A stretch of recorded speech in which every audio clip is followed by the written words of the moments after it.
रहीम नाज़रीन अस्सलाम वालेकुम, मैं हूँ इमरान वसीम। नाज़रीन 4 दिसंबर दिन जुमेरात का और साल 2025। नाज़रीन प्रोग्राम का आगाज़ हम करेंगे उस फेक न्यूज़ से जो सोशल मीडिया पे फैलाई गई, जो नेशनल मीडिया पे चलाई गई। अब उस खबर के नाज़रीन जो रिपरकशन हैं वो पाकिस्तान के लिए, रियासत के लिए बड़े खौफनाक हो सकते हैं। तो वो खबर क्या थी जो सोशल मीडिया पे और नेशनल मीडिया पे पब्लिक हुई और हक़ाइक़ क्या हैं, इन तफसीलात से अपने प्रोग्राम का आगाज़ करेंगे और इसके बाद हमारे वीडियो लॉग की जो दीगर अहम खबरें हैं फिर उनकी डिटेल्स भी आपकी खिदमत में पेश करेंगे, जिसमें ख़ास तौर पे आपको ये बताएंगे कि वो कौन सा फ़ैसला है जिससे पाकिस्तान तहरीक इंसाफ के सेक्रेटरी जनरल जनाब सलमान अकमराले साहब ने ऐलान लाताल्लुकी कर दिया है।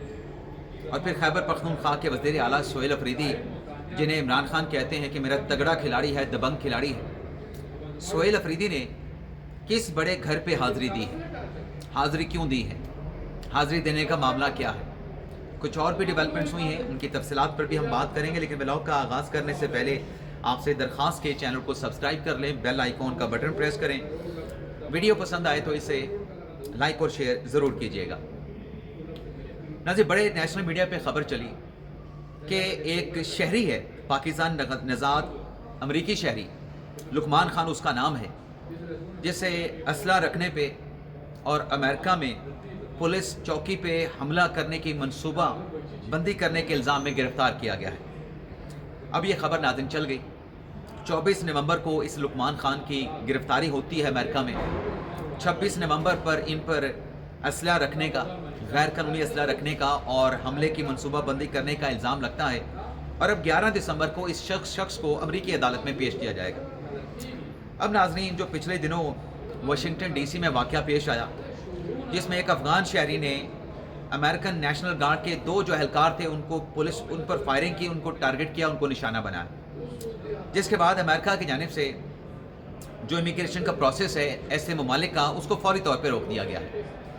अब यहाँ पे नाम इस्तेमाल हुआ पाकिस्तानी नज़ाद अमरीकी शहरी, जबकि हक़ाइक़ ये हैं जो दफ्तर ख़ारजा ने अपनी इंक्वायरी की है, ये लुकमान खान जो कि अमेरिका में गिरफ़्तार हुआ है ये पाकिस्तानी शहरी नहीं है, इसका पाकिस्तान की नेशनलिटी के साथ दूर दूर के साथ कोई ताल्लुक़ नहीं है। अलबत्ता ये ज़रूर दफ्तर ख़ारजा ने कहा है कि ये शख्स लुकमान जो कि अमेरिका में गिरफ़्तार हुआ है और तवील अरसे से अपनी ज़िंदगी का जो ज़्यादातर वक्त है अमेरिका में गुजारा है, ये पाकिस्तानी नेशनल नहीं, ये अफ़गान नेशनल है, ये अफ़गान बॉर्न है।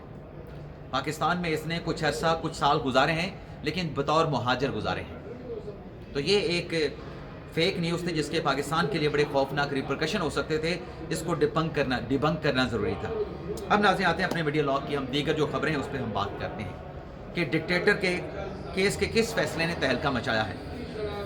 आज नाज़रीन वो ये है कि जो ईमान मिज़ारी और हादी चट्टा के खिलाफ जो मुतनाज़ा ट्वीट्स का जो केस है, उस केस में इस्लामाबाद हाई कोर्ट बार के जो सदर हैं नईम गुजर साहब वो पेश हुए हैं और शेर अज़म मरवत साहब ने भी अपना वकालतनामा जमा करवा दिया है।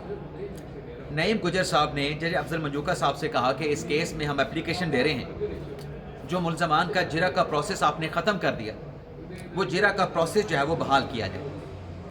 लेकिन जज साहब ने परवेज़ मुशर्रफ संगीन गद्दारी केस आर्टिकल 6 केस का हवाला दिया, फैसले का हवाला दिया कि खसूसी अदालत ये डिक्लेयर कर चुकी है कि जहाँ पर मुल्ज़मान के वकला जिरा करने से अवॉइड करें, ले तो लाल से काम लें, तो जो ट्रायल कोर्ट की कार्रवाई है उसे रोका नहीं जा सकता, उसे आगे बढ़ाया जाएगा। और ये नाज़रीन परवेज़ मुशर्रफ के केस में भी हुआ था। उनके जो डिफेंस काउंसिल थे सलमान सफदर साहब, उसके बाद जब सलमान सफदर साहब ने जिरा नहीं की, सेक्शन 342 का बयान जमा कराने में भी अवॉइड किया गया, तो फिर स्टेट काउंसिल अपॉइंट किए गए थे रज़ा बशीर। आज इत्तफाक से उनके साथ मेरी सुप्रीम कोर्ट में मुलाकात भी हुई है। तो रज़ा बशीर साहब ने भी उस केस में ज़ाहिर सी बात है जो उनको टास्क दिया गया था और उन्हें अपना टास्क पूरा किया, लेकिन चूंकि अदालती कार्रवाई आगे नहीं बढ़ रही थी तो फिर खसूसी अदालत ने वहाँ पर अपना फैसला सादर फरमा के डिक्लेयर किया था कि अगर मुल्ज़म के वकील की जानिब से कार्रवाई को आगे बढ़ाने में रुकावट डाली जाए, बार बार मौके के बावजूद हर्डल क्रिएट करे, तो फिर ट्रायल कोर्ट अपनी कार्रवाई को आगे बढ़ा सकता है, ये कानून में अख्तियार मौजूद है। तो अब ये दरख्वास्त जो है वो जिरा की बहाली की दायर कर दी गई है। जज साहब ने, अफजल मंजूका साहब ने अपनी ऑब्जर्वेशन भी दे दी है। अब देखते हैं, अदालती कार्रवाई में वक्फा किया गया है। हमारे एक साथी साफ़ी की जानिब से कहा गया कि जज साहब ने, मंजूका साहब ने हादी चट्ठा और ईमान मज़ारी के केस में एक दिन में 4 तारीखें दे दी हैं। पहले 8:30 बजे, फिर 9 बजे, फिर 10 बजे, फिर 11 बजे। हालांकि नाज़रीन, तारीख एक ही होती है। तारीख तब तब्दील होती है जब कैलेंडर पर भी तारीख तब्दील हो। इसको अदालती वक्फा कहते हैं। 8:30 बजे से 9 बजे, 9 बजे से 10 बजे, 10 बजे से 11 बजे तक इसे अदालती वक्फा कहा जाता है, इसे तारीख नहीं कहा जाता। अब ज़ाहिर सी बात है, हर शख्स की अपनी इंटरप्रिटेशन। देखते हैं वक्फे के बाद इस अदालती कार्रवाई में क्या डेवलपमेंट होती है। लेकिन इसके साथ साथ नाज़रीन, एक और छोटी सी अदालती खबर आपके साथ शेयर कर रहे हैं। नाज़रीन, पंजाब का जो मोटर व्हीकल ऑर्डिनेंस है, जिसके ज़रिए पुराने लॉ में तरमीम की गई हैं और ट्रैफिक कवानीन की खिलाफ वर्जी पे भारी जुर्माने जो है वो अब इम्पोज किए जा रहे हैं। अब इस कानून को चैलेंज किया गया लाहौर हाई कोर्ट में। वकील साहब हैं आसिफ शाकर साहब ने कहा कि देखें, ये चैलेंज कर दिया गया, मैंने ये कानून जो है वो चैलेंज किया है और भारी जुर्माने जो है इन नई तरमीम की मद में लगाए जा रहे हैं और बच्चों को गिरफ्तार किया जा रहा है, हथकड़ियाँ लगाई जा रही हैं। तो लाहौर हाई कोर्ट ने ये दरख्वास्त मुस्तरद कर दी। चीफ जस्टिस आला नीरम साहबा ने कहा कि कानून अगर बना है तो अमल के लिए बना है। छोटे बच्चे होते हैं, उनकी टांगें ज़मीन तक नहीं पहुंचती कि उन्हें मोटरसाइकिल चलाने के लिए दे दिया जाता है। Chief justice Lahore high court ने कहा कि मुझे जो रिपोर्ट दी गई, 5000 लोग जिसमें कम उम्र ड्राइवर थे, कम उम्र ड्राइवरों की जानिब से या बच्चों की जानिब से गाड़ियाँ चलाने पे, मोटरसाइकिल चलाने पे 5000 से ज़ायद जो लोग हैं वो ज़ख्मी हुए हैं या उनकी मौत वाक़ई हुई है। और अगर कानून बना है, उसमें भारी जुर्माने लगाए जा रहे हैं, तो भारी जुर्माने लगाने का मकसद ये है कि कोई कानून की खिलाफ वर्जी ना करे। जब अदालत ने ऑब्जर्वेशन दी तो फिर जनाब जो दरख्वास्त गुजार थे आसिफ शाकर साहब, उन्होंने अपनी दरख्वास्त जो है वो वापस ले ली। अब नाज़रीन, बात कर लेते हैं पाकिस्तान तहरीक इंसाफ के सेक्रेटरी जनरल जनाब सलमान अकरम राजा साहब। अजी राजा साहब, आप जानते हैं जो मनसब उन्हें पार्टी में दिया गया है और तहरीक इंसाफ के अपने कानून के मुताबिक पार्टी के चलाने की मुकम्मल जो जिम्मेदारी है वो सेक्रेटरी जनरल की होती है। चेयरमैन का ओहदा भी पावरफुल है, लेकिन पार्टी अमूर को देखना, पार्टी से मुतल्लिक फैसले करना, ये सारा काम सेक्रेटरी जनरल का होता है।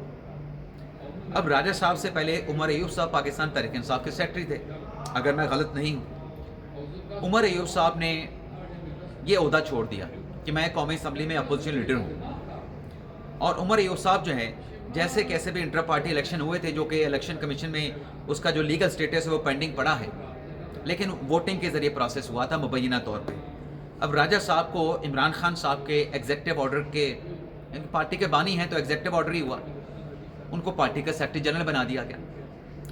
लेकिन जो इमरान खान साहब के साथ उज़्मा खान साहबा की मुलाकात हुई, जिसके बाद ये खबर सामने आई कि खान साहब ने वो पाकिस्तान तहरीक इंसाफ के लोग जिन्होंने NDU सिक्योरिटी वर्कशॉप में शिरकत की है, इमरान खान साहब ने उन्हें मीर जाफ़र मीर सादिक करार दिया है कि ये उन लोगों के साथ अपनी पींगे, अपने ताल्लुकात बढ़ा रहे हैं जो हमें टफ टाइम दे रहे हैं। अब कल राजा साहब एक टॉक शो में, कैपिटल टॉक में हामिद मीर साहब के साथ मौजूद थे, उनसे ये सवाल पूछा गया कि ये जो लोग NDU की सिक्योरिटी वर्कशॉप में शरीक हुए थे, ये फैसला किस जगह पे हुआ, पार्टी की किस सतह पे फैसला किया गया और किसने फैसला किया। राजा साहब ने, जैसे मैंने आपसे कुछ देर पहले कहा, कि पूरी पार्टी के फैसलों से उनको आगाह होना चाहिए।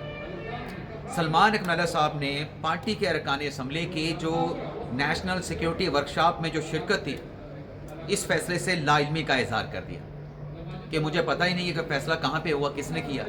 हालांकि जो पाकिस्तान तहरीक इंसाफ के अरकान इस सिक्योरिटी वर्कशॉप में शिरकत के लिए गए थे, उनकी जानिब से वाज़े तौर पे कहा गया कि हमारी जो नॉमिनेशन है वो नॉमिनेशन पार्टी के जो सेक्रेटरी, अपने पार्लिमानी जो पार्टी है, पार्लिमानी पार्टी की जानिब से हमारी ये नॉमिनेशन की गई और माजी में भी ये नॉमिनेशन होती रही। हमारे पार्टी के लोग ऐसे सिक्योरिटी वर्कशॉप में, चूँकि एजुकेशनल होती है, एकेडमिक होती है, भरपूर शिरकत करते रहे। अब वो कह रहे हैं कि पार्लिमानी पार्टी ने ये फैसला किया और पार्लिमानी पार्टी के लोगों के साथ अब खैबर पख्तूनख्वा में पार्लिमानी पार्टी को कौन लोग देख रहे हैं? सोहेल अफरीदी साहब भी उसमें शामिल हैं, मीना खान शामिल हैं और पार्टी के करता धरता शामिल हैं। कैसे हो सकता है कि लोगों की नॉमिनेशन तहरीक इंसाफ के लोगों की हो रही थी और राजा साहब को उसको इल्म नहीं था? اور پھر اگر نیشنل اسمبلی کی اگر ہم بات کریں تو پارلیمانی پارٹی کے سینئر ارکان کون ہیں قومی اسمبلی میں؟ بیرسٹر گور صاحب ہیں، اسد کیسر صاحب ہیں، اس کے علاوہ آپ بہت سارے نام جو ہے آپ گن سکتے ہیں، کاؤنٹ کر سکتے ہیں، عامر ڈوگر صاحب ہیں۔ کیا جب ان لوگوں نے فیصلہ کیا، یہ کیسے ہو سکتا ہے کہ سلمان اک مناظر صاحب کو اس فیصلے کا علم نہیں تھا؟ اور اگر ناظرین علم نہیں تھا، ان کی بات کو اگر درست مان لیا جائے تو پھر سوال یہ پیدا ہوتا ہے کہ ایک ایسا شخص جس کو اپنے پارٹی کے اندر ہونے والے فیصلوں کا علم نہیں، تو کیا اسے پارٹی کے سیکرٹری جنرل کے عہدوں پر جو ہے وہ برقرار رکھا جا سکتا ہے؟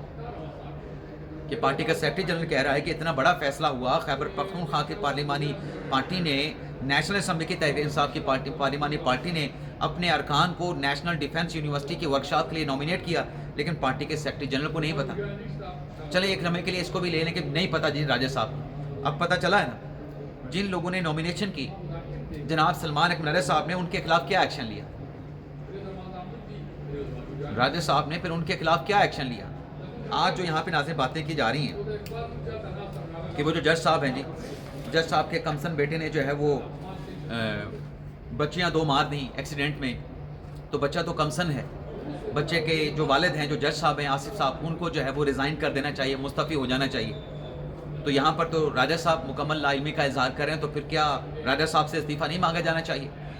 کہ اتنا بڑا پارٹی کے اندر فیصلہ ہوا، لوگ سیکیورٹی ورکشاپ میں شرکت کے لیے چلے گئے، خان صاحب نے برمی کا اظہار کر دیا، ان لوگوں کو میر جعفر میر صادق کہہ دیا، پارٹی کا سیکرٹری جنرل نے اتنے بڑے فیصلے سے، اتنی بڑی چیز سے کیسے لا علم ہو سکتا ہے؟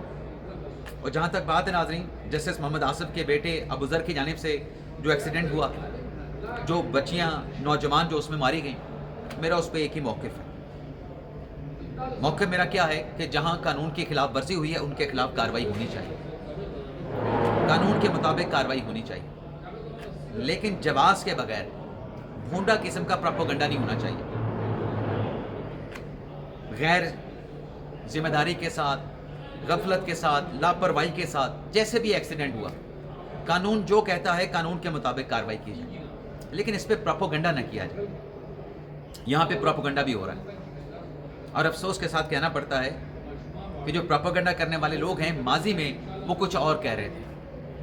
جو پروپیگنڈا کرنے والے جو سوشل میڈیا کے انفلوئنسر ہیں، جب ان کے ساتھ یہ واقعہ پیش آیا تھا وہ خود کیا کر رہے تھے؟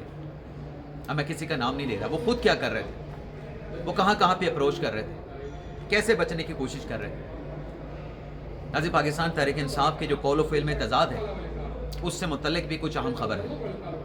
خبر کیا ہے جی؟ عمران خان صاحب کا میڈیکل معائنہ کروایا جائے۔ اب ناظرین انڈین میڈیا پہ عمران خان صاحب سے متعلق جو پروپیگنڈا کیا گیا کہ خدا نہ خواستہ عمران خان صاحب اس دنیا میں نہیں رہے، پاکستان تحریک انصاف اس پروپیگنڈے کو لے کے چلی، یہ کوئی ڈھکی چھپی بات نہیں۔